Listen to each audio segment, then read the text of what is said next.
Here are my Mexican conclusions.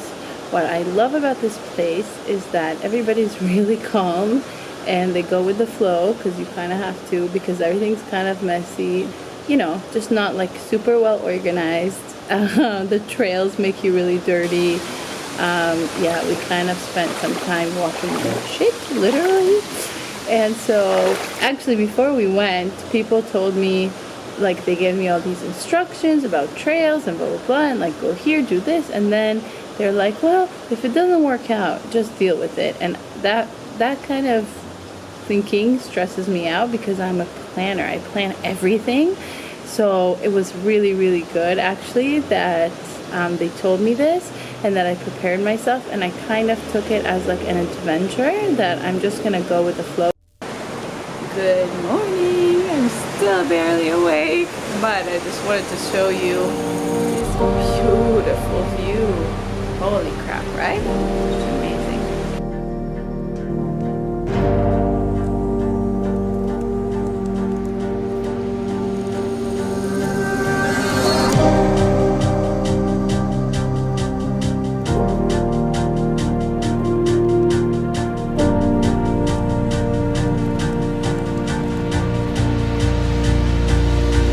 If you want me, if you need me, I'm yours.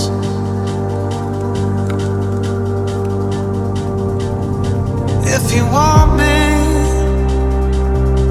if you need me, I'm yours.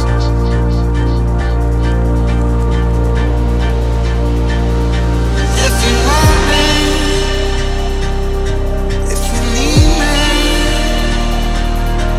I'm yours.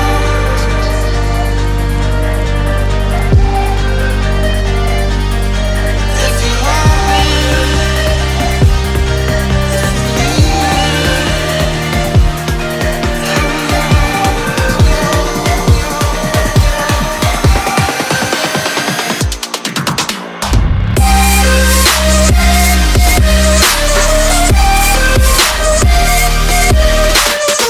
It was really good. It was like a 30th birthday challenge to go with the flow and enjoy the moment. And I actually came to the conclusion that when you plan less, you know, sometimes you can just plan and plan, and life just catches up to you and things happen, and then you get really upset, or at least I do. I spend so much time being upset about things that don't work out the way that I planned them to be, and it takes away from the moment. So I think it is good to plan. It's good to at least plan a little bit, to kind of know the general direction of things. But when you spend less time planning and you go with the flow, or at least you have the mindset of going with the flow, then you really enjoy the moment a lot more. And that's what I experienced. I just enjoyed whatever came. And when one hike didn't work out, there was another surprise, and everything was kind of an adventure. תסתכלי אחורה. תחתרי. אני מצלם. וידאו, מה זה משנה? תביא, אני אצלם אותה. לא. מה? קחי זה וידאו. תמשיכי. רגע, לא עשית וידאו.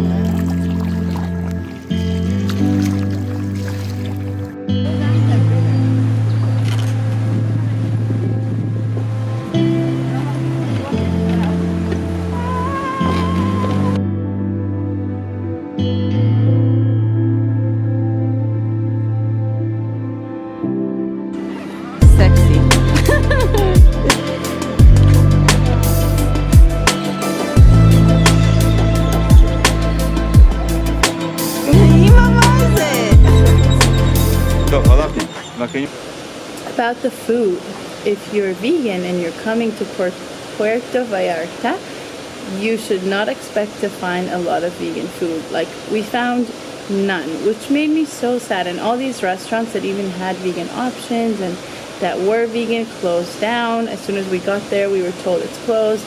And also, they are only open till like 4 or 5, I guess we were told, because people at night they eat meat. It's like their main meal, and they just don't understand how you can eat vegan at night. So that was really interesting. I mean, I'm aware of the concept, but it just makes me sad, I guess, that all these vegan places close down.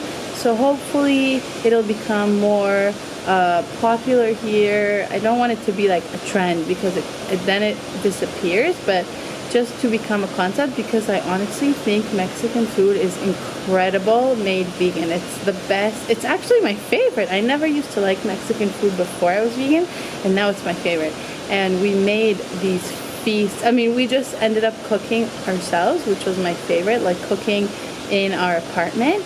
That was really, really fun. I enjoy it. I know some of you probably don't, but I really enjoy just cooking my own food when I travel. And sometimes I do like to go to a restaurant, so it was a little bit disappointing when that didn't happen.